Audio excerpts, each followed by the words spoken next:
Once upon a time, there lived a single father named Mr. Benson and his young son Jackson.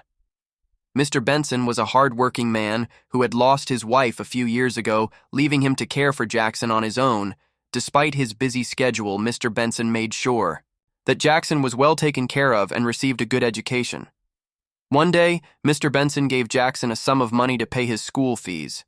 He was too busy with work to go to the school himself, so he trusted Jackson with the responsibility. "Keep the money safe, Jackson," Mr. Benson said with a serious tone. "It's very important, you mustn't lose it." Jackson nodded, understanding the importance of his father's words. He carefully placed the money in his pocket and set off for school. As he walked, Jackson felt proud that his father trusted him with such an important task. But as he neared the school, Jackson realized with a sinking heart that the money was no longer in his pocket. He stopped and frantically searched every corner of his bag and pockets, but the money was gone. Panic washed over Jackson.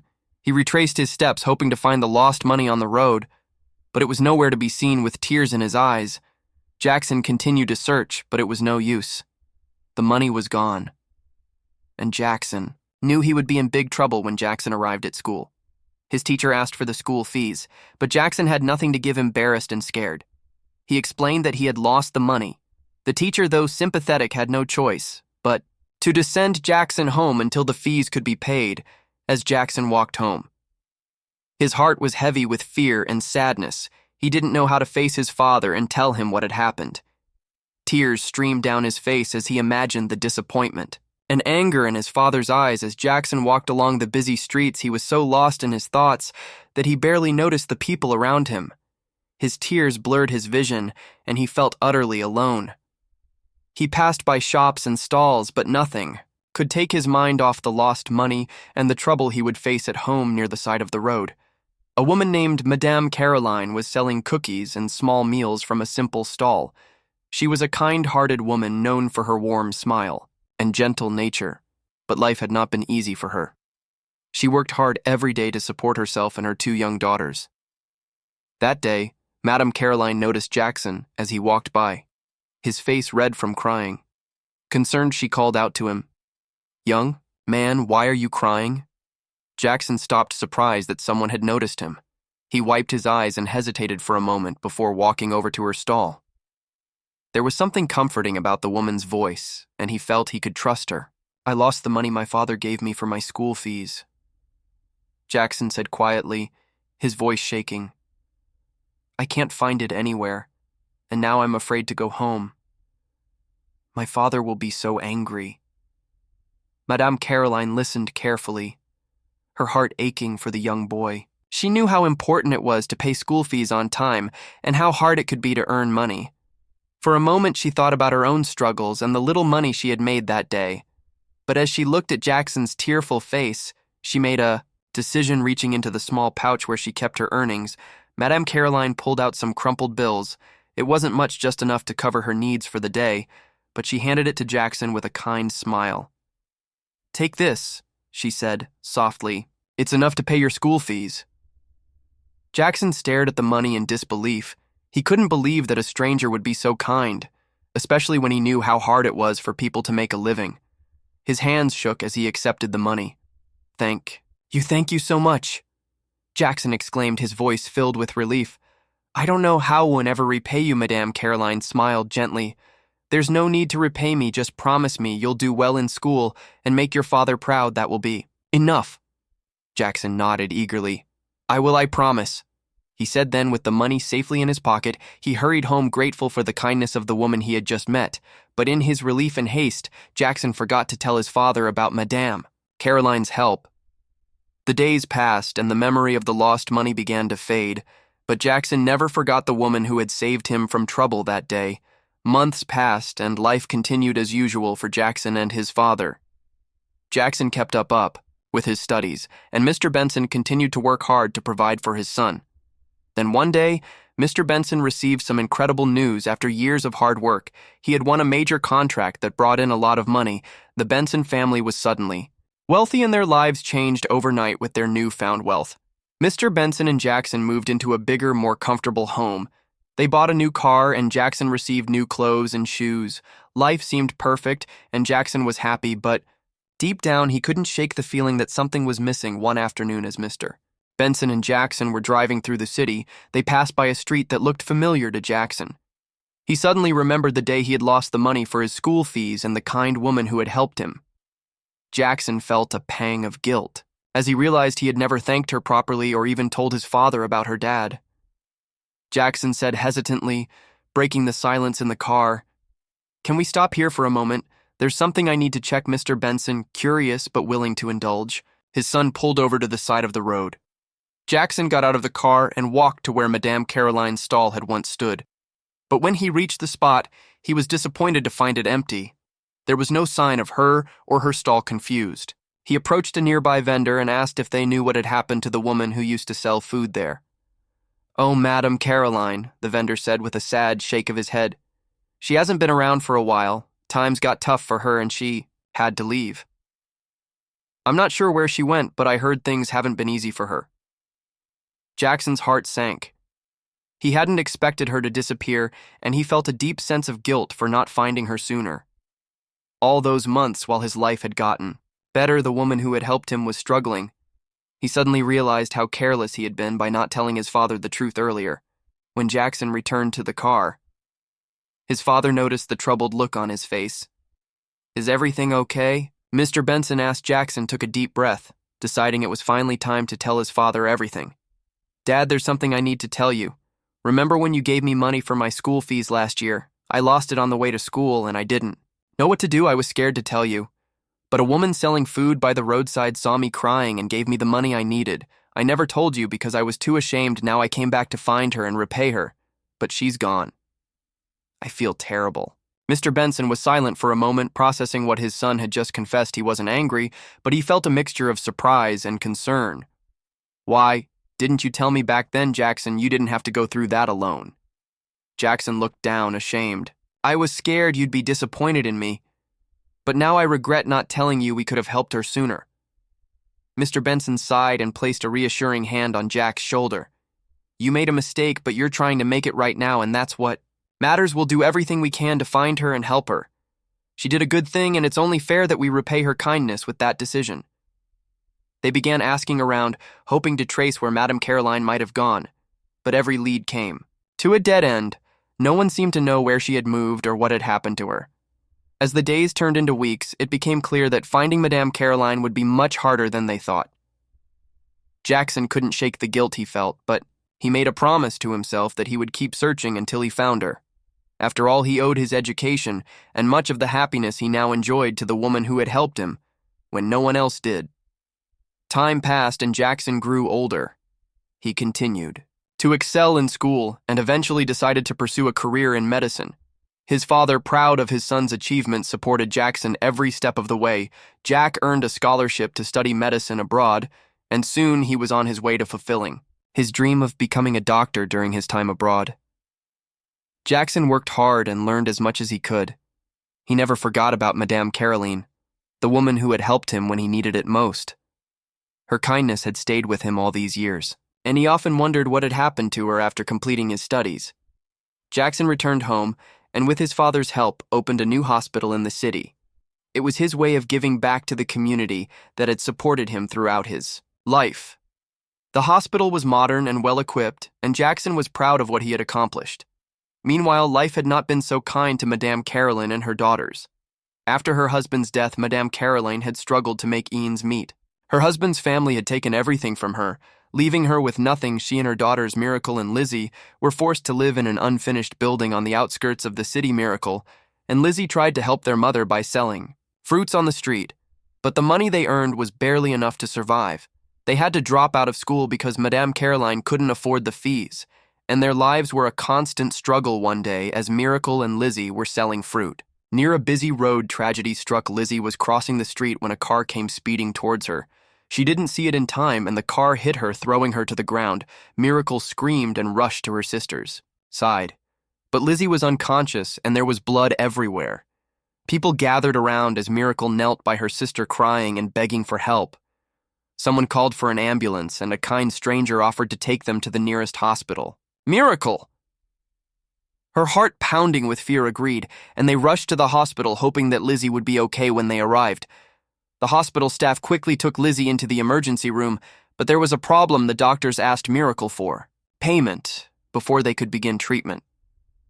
But Miracle had no money. She pleaded with the doctors, telling them that her sister was seriously injured and needed immediate help, but they refused to treat Lizzie without payment. Miracle's heart broke. As she watched Lizzie's condition worsen before her eyes desperate, she fell to her knees begging anyone who would listen. But it seemed like no one cared. The minutes dragged on, each one feeling like an eternity, until finally a doctor came to check on Lizzie, but by then it was too late. Lizzie took her last breath in that cold, uncaring hospital, and Miracle World shattered when Madame Caroline arrived at the hospital. She found Miracle sobbing beside Lizzie's lifeless body. The sight broke her. Hard into pieces, Lizzie had been her youngest, her joy, and now she was gone, overwhelmed with grief and despair. Madame Caroline held her daughters close.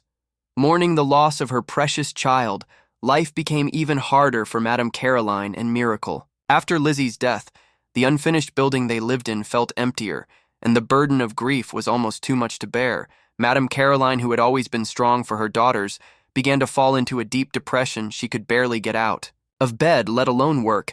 Miracle tried her best to take care of her mother, but she was just a young girl, and the weight of it all was crushing. Her days turned into weeks, and Madame Caroline's health continued to decline without proper food rest or medical care. She grew weaker by the day. Miracle, now the sole provider, struggled to sell enough fruit to buy even a little food, but no matter how hard she tried, it was never enough. One evening, as she sat by her mother's bedside, Miracle knew she had to do something drastic. Madame Caroline was getting worse, and if Miracle didn't act quickly, she feared she might lose her too. Gathering what little money she had managed to save, Miracle made the difficult decision to take her mother back to the hospital, hoping and praying they would help her this time. Miracle and her mother arrived at the hospital late in the evening. The bright lights and busy halls felt overwhelming, but Miracle was determined not to let anything stop her. She struggled to help her weak mother, inside her heart pounding with fear and hope. As they made their way to the reception desk, Miracle noticed a doctor walking by, a tall man in a white coat who looked busy but kind. The doctor glanced at them, then stopped in his tracks as recognition flickered across his face. It was Jackson, though it had been many years since that day on the street. Jackson had never forgotten Madame Caroline. Her kindness had stayed with him all those years, and now here, she was in need of help. "Excuse me," Jackson said, gently stepping towards Miracle and her mother. "Do you need assistance?" Miracle, her voice trembling with desperation, nodded. "Please, my mother is very sick, but we don't have any money. Please don't let her die like my sister." Jackson's heart ached as he heard the girl's words and saw the condition of the woman beside her. Though Miracle didn't recognize him, Jackson instantly knew who they were. Madame Caroline's face, though worn and tired, was one he would never forget. "Don't worry," Jackson said softly, his voice filled with emotion. "I'll take care of everything without another word." Jackson called for a nurse to bring a stretcher, and they carefully lifted Madame Caroline onto it. Jackson personally oversaw her admission and made sure she received immediate care. Miracle followed closely, her heart pounding with a mix of fear and relief as the medical team began to treat Madame Caroline. Jackson took a moment to speak with Miracle. "What's your name?" he asked gently. "Miracle," she replied, wiping tears from her eyes. Jackson nodded, his suspicions confirmed. "And your mother's name, is it? Madame Caroline?" Miracle looked at Jackson with surprise. "Yes. How do you know her?" Jackson smiled sadly. "Your mother helped me a long time ago when I was in need. I've been looking for her ever since, to thank her. I owe her a great debt, and now it's my turn to help her." Miracle stared at him, trying to process what he was saying. "You knew my mother?" "Yes," Jackson replied, "and I promise you I'll do everything I can to make sure she gets better over the next few days." Jackson made good on his promise. He ensured that Madame Caroline received the best possible care, and he checked on her regularly under Jackson's watchful eye. Madame Caroline slowly began to recover. Miracle, too, stayed by her mother's side, never leaving her alone as Madame Caroline's health improved. Jackson began to think about what would happen next. He knew they couldn't go back to living in that unfinished building. They needed a safe and comfortable place to stay, while Madame Caroline continued her recovery one evening. As he sat by Madame Caroline's bedside, Jackson shared his thoughts with her and Miracle. "When you're well enough to leave the hospital," he said, "I want you both to come stay with me and my father. We have more than enough room and you'll be safe and comfortable there." Madame Caroline looked at Jackson, her eyes filling with gratitude and tears. "Thank you," she whispered, her voice still weak, but full of emotion. "You're a blessing to us, Jackson. I don't know how to repay you." "You already have," Jackson replied, smiling gently. "All those years ago, you helped me when I needed it most. Now, it's my turn to help you." Miracle, who had been silent, finally spoke up. "Thank you, Dr. Jackson. You've done so much for us. We'll never forget your kindness." Madame Caroline and Miracle were overwhelmed with gratitude when they moved into Mr. Benson's house. It was like a dream come true. The large, comfortable rooms, the warm meals, and the kindness they received felt like a blessing after years of hardship. Miracle couldn't remember the last time she and her mother had felt so safe and cared for. Jackson made sure they felt at home from the moment they arrived. He spent time with Miracle, showing her around the house, helping her settle in, and even introducing her to some of his friends. Though Miracle had grown up in poverty and had never been to a proper school, she was bright, curious, and eager to learn. Jackson noticed this and admired her for it. He began teaching her basic reading and writing in the evenings after work, and their friendship quickly deepened as the weeks turned into months. Jackson found himself drawn more and more to Miracle. Her resilience, kindness, and cheerful nature warmed his heart. Despite everything she had gone through, she remained hopeful and full of life. They often spent hours talking, laughing, and sharing their dreams. Jackson began to see her not just as a friend, but as someone special. Someone he could see a future with. Miracle, too, developed feelings for Jackson. He had shown her nothing but kindness since the day they met at the hospital. His patience while teaching her, his respect for her mother, and the way he listened to her made her feel valued in a way she never had before. She admired his intelligence, his dedication to his work, and most of all, his big heart. Over time, she realized she was falling in love with him. But as their feelings for each other grew, so did the challenges. Mr. Benson noticed the way Jackson looked at Miracle, and he was not pleased. He had worked hard to build a successful life for himself and his son, and he had big dreams for Jackson. In his mind, Miracle did not fit into those plans. She was poor, uneducated, and from a background he saw as beneath them. Mr. Benson couldn't understand why Jackson would be interested in someone like her when there were so many other women who were more suitable. One evening, as they sat down for dinner, Mr. Benson decided to address the issue. He had been watching closely and could no longer stay silent. "Jackson," he began in a serious tone, "I've noticed you've been spending a lot of time with Miracle lately. I think it's time we talked about it." Jackson knew where this conversation was heading, and his heart sank. "What do you mean, Dad?" he asked, trying to stay calm. "You know exactly what I mean," Mr. Benson replied. "Firm. You're getting too close to her. I see the way you look at her, and I don't like it. You're a successful young man with a bright future ahead of you. You can't afford to get involved with someone like her." Jackson felt a surge of anger rise within him. Someone like her? What do you mean by that, Dad? Miracle is a good person, and she's been through so much. She deserves happiness just like anyone else. Mr. Benson shook his head. "You don't understand, Jackson. It's not just about her being a good person. It's about where she comes from, her lack of education, her background. You've worked hard to get to where you are, and you need to be with someone who matches your level. Someone who can help you grow, not hold you back." Jackson's face hardened. "Dad, Miracle doesn't hold me back. In fact, she's helped me see life in a different way. She's strong, smart, and kind. Why should it matter where she comes from or how much education she has? People can learn, grow, and change. What matters is the kind of person she is." But Mr. Benson was not convinced. "You're young, Jackson, and you're letting your emotions cloud your judgment. Love isn't enough in the real world. Marriage is a partnership, and it needs to be based on more than just feelings. You need someone who can stand by you in society, who fits into your circle. Miracle simply doesn't have what it takes." Jackson's frustration boiled over. "Dad, you're being unfair. You don't even know her the way I do. You're judging her without giving her a chance. All you see is her background, but you're not looking at who she is." Mr. Benson stood up from the table, his voice cold and firm. "I've made up my mind, Jackson. I won't approve of this. You're my only son, and I want the best for you. You need to focus on your career and your future. There are plenty of other women who would be more suitable for you." Jackson was silent, his mind racing with anger and disappointment. He had always respected his father's wishes, but this was different for the first time. He felt torn between following his father's advice and following his heart. He couldn't deny his feelings for Miracle, but he also didn't want to disappoint the man who had raised him. Miracle, who had overheard part of the conversation, felt her heart break. She had always feared that something like this would happen despite her growing love for Jackson. She knew deep down that they came from different worlds. She had hoped that love could bridge that gap. But Mr. Benson's harsh words made her feel small, unworthy, and ashamed of her past. For days the tension in the house was thick. Jackson avoided talking to his father, and Miracle kept her distance, unsure of what to do. She didn't want to cause trouble between Jackson and his father, but she couldn't deny the pain she felt. Jackson was at a crossroads. He knew he had to make a choice. Listen to his father's advice and let go of the woman he loved after the heated argument between Jackson and his father. Tension filled the house.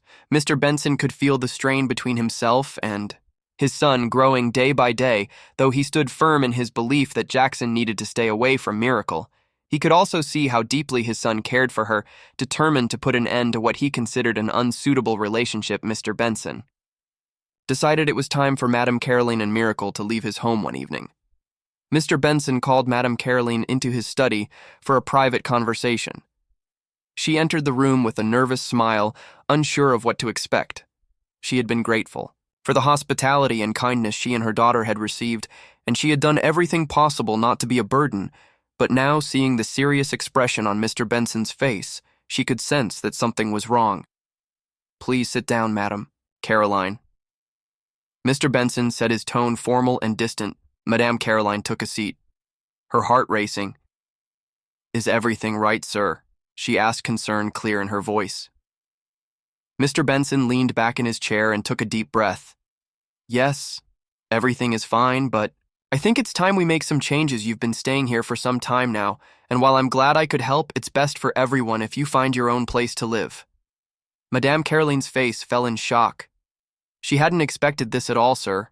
Have I done something wrong? If I have offended you or caused any trouble, please tell me. I'm truly sorry if that's the case." Mr. Benson shook his head quickly, avoiding her gaze. "No, it's nothing like that. You haven't done anything wrong. I appreciate what you did for my son all those years ago. In fact, that's why I'm doing this. I'm giving you enough money to rent a decent apartment and start a new life. Consider it repayment for the kindness you showed Jackson." Back then, he slid an envelope full of cash across the table toward her. Madame Caroline stared at it, her hands trembling. She didn't want to take the money.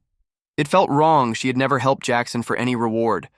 Her actions had been out of pure compassion, not expecting anything in return. But looking at Mr. Benson's stern expression, she knew she had no choice. The decision was made, and she couldn't refuse the money without offending him further.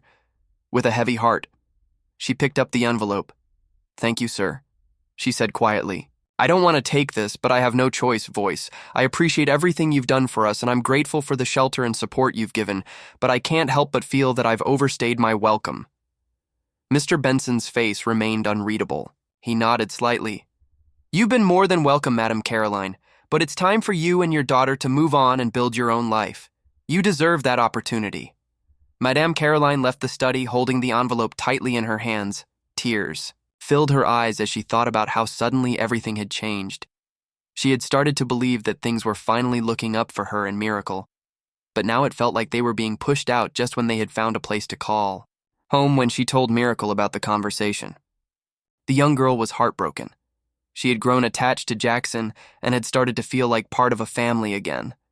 Now they were being forced to leave, and she didn't understand why Miracle had overheard some of the arguments between Jackson and his father. But she hadn't realized just how serious the situation had become. Meanwhile, Jackson returned home later that evening and immediately sensed that something was wrong. The usual warmth in the house was replaced with a cold silence. He found his father sitting in the living room reading a newspaper, looking as if nothing had happened, but Jackson's instincts told him otherwise. "Dad, what's going on?" Jackson demanded, his voice filled with concern. Mr. Benson looked up calmly. What? Do you mean everything is fine? No, it's not. Jackson shot back. I can tell something's wrong. Where are Miracle and her mother? They're packing, Mr. Benson replied. Coolly, I've arranged for them to move out. I gave Madame Caroline some money to rent an apartment. They'll be leaving tomorrow. Jackson's eyes widened in disbelief. You did what? How could you do that without even telling me? I don't need your permission, Jackson. Mr. Benson replied, his voice firm. This is my house and I make the decisions here. I did what I thought was best for everyone. You'll thank me later. Jackson was furious. You pushed them out because you think they're not good enough. This has nothing to do with what's best for them. Or me. It's all about your pride and your outdated beliefs about social class. You're treating them like they're beneath us, and that's not fair. Mr. Benson stood up, matching Jackson's anger with his own watch. Your tone, Jackson. I'm your father and I know what's best for you. You need to focus on your future and not get distracted by someone who can't help you reach your goals. Love alone doesn't build a stable life, and you need to be practical. Jackson shook his head, frustration burning in his chest. You're wrong, Dad.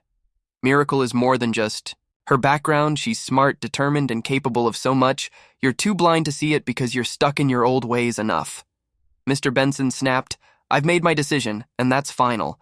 They're leaving tomorrow, and there's nothing more to discuss. Jackson stormed out of the room, slamming the door behind him. His heart was pounding with a mix of anger and sadness. He knew his father was stubborn, but he never expected him to go this far that night. As Jackson lay in bed, he decided to come up with a plan. He knew that arguing with his father would not change anything. The idea of losing Miracle and Madame Caroline made him desperate. He believed that if his father thought he was seriously ill, it might force him to keep them close. Jackson decided to fake a health emergency. He called his friend Chris, who was a doctor at the hospital. Jackson explained his plan and asked Chris to tell his father that he had kidney failure and needed an urgent transplant. Jackson hoped this would make his father feel worried enough to keep Miracle and Madame Caroline around to take care of him. The next morning, Jackson acted out his plan during breakfast. He pretended to feel dizzy and collapsed. His father panicked and immediately called for an ambulance. They rushed Jackson to the hospital where Chris was ready to play his part after running fake tests. Chris told Mr. Benson that Jackson had kidney failure and needed someone to stay with him at the hospital at all times. Mr. Benson was shocked and worried. He realized he couldn't manage the situation on his own and would need someone he trusted to care for Jackson. Knowing that Miracle and Madame Caroline were already close to Jackson, he decided they should stay. With him at the hospital, Jackson's plan worked, just as he hoped. His father agreed that Miracle and her mother should remain close to provide care. However, Jackson knew that this lie couldn't last forever. For now, he had bought time, but he needed to figure out how to resolve the situation before everything spiraled out of control. Mr. Benson was devastated after hearing the news of Jackson's supposed condition. Every night he cried and prayed, asking God to keep his only son alive. He realized how much Jackson meant to him and felt helpless in the face of the situation. The thought of losing Jackson was too painful to bear, and he regretted not appreciating every moment he had with him before now. Meanwhile, Miracle never left Jackson's side. She spent hours by his bed praying for him and hoping for a miracle. She could see how much Mr. Benson was suffering, and her heart ached for both of them. The atmosphere was heavy with worry, but Miracle refused to give up. She believed deep down that Jackson would pull through, and she was ready to do whatever it took to save him. One day, Dr. Chris informed Mr. Benson that they couldn't find a suitable match for Jackson's kidney transplant. He explained that even though Mr. Benson was willing, his age and health made him an unsuitable donor. Hearing this news, Mr. Benson was crushed. He felt like everything was falling apart and didn't know where else to turn. All he could do was continue to pray and hope for a miracle. When Miracle heard the news from Dr. Chris, she felt a strong determination. Rising within her that evening, she told her mother about the situation. Miracle explained how badly she wanted to help Jackson, who had always been there for her and her mother. Madame Caroline listened carefully, and though worried, supported her daughter's decision. Miracle decided that she was ready to give Jackson her kidney if it meant saving his life. The next day, Miracle went straight to the hospital and told Dr. Chris that she was willing to be tested as a donor. Dr. Chris was surprised. by her courage and agreed to run the tests. After a few hours, he came back with the results. Miracle was a perfect match. Dr. Chris was both relieved and relieved, because they finally had a match, but worried because the situation was getting out of hand. He realized that Jackson's lie had gone too far, and it was time to put an end to it. Dr. Chris called Jackson aside and told him that they needed to stop this fake illness before it got out of control. He explained how serious it had become, with people ready to sacrifice for him. Jackson knew Chris was right, and he felt a wave of guilt wash over him. He realized that the situation had gone beyond what he ever intended. Miracle's willingness to donate her kidney touched Jackson. Deeply, he saw how selfless and loving she truly was, and he knew he had to come clean later that day. Mr. Benson came to visit Jackson at the hospital, expecting to see his son in a weakened state. But when he entered the room, he was surprised to find Jackson looking healthy and energetic. Confused, he asked what was going on. Jackson took a deep breath and decided it was time to confess. He told his father everything, the plan he had made with Dr. Chris, how he faked his illness to stop Miracle and her mother from leaving, and how desperate he had been to keep them close. He explained that he had done it because he couldn't bear to see them treated unfairly and wanted to show his father their true worth. Jackson also told his father about Miracle's decision to donate her signee, even though she had no idea it was all a lie. Mr. Benson was stunned. He could hardly believe that his son would go to such lengths just to protect Miracle and her mother. But what truly shocked him was Miracle's selflessness. She had been willing to risk her own life to save Jackson's, even after all the hardships they had faced. For the first time, Mr. Benson realized how wrong he had been in judging Miracle and her mother based on their social status. He saw that true worth wasn't about wealth or education. It was about the heart. When they returned home, Mr. Benson called everyone together with tears in his eyes. He sincerely apologized to Madame Caroline and Miracle for how he had treated them. He admitted that he had been blinded by pride and had failed to see their kindness and character. Madame Caroline, with her gentle spirit, forgave him immediately. Miracle, too, accepted his apology, happy that the tension between them was finally gone. Over time, things improved greatly for everyone. With Jackson's support, Miracle was able to enroll in the university and pursue her dreams. She studied hard and eventually graduated with honors throughout her journey. Jackson stood by her side, offering encouragement and love. The bond between them grew stronger, and they realized that they were meant to be together. A few years later, Jackson and Miracle got married in a beautiful ceremony surrounded by family and friends. Mr. Benson gave them his full blessing, proud of the woman Miracle had become. They started a new chapter of their lives filled with love, mutual respect, and understanding. Madame Caroline was overjoyed to see her daughter happy and settled. She no longer had to struggle, and her life had taken a positive turn. The family that had once been divided by misunderstandings was now united by love. And so Jackson and Miracle love story became a symbol of how genuine care, forgiveness, and understanding can overcome any obstacle. Dear viewers, what lessons did you take away from this dramatic tale? We'd love to hear your thoughts in the comments below. If you enjoyed the story, give us a thumbs up, share it with friends, and hit that subscribe button. Don't forget to turn on notifications so you never miss out on our latest updates. Thanks for watching and stay blessed.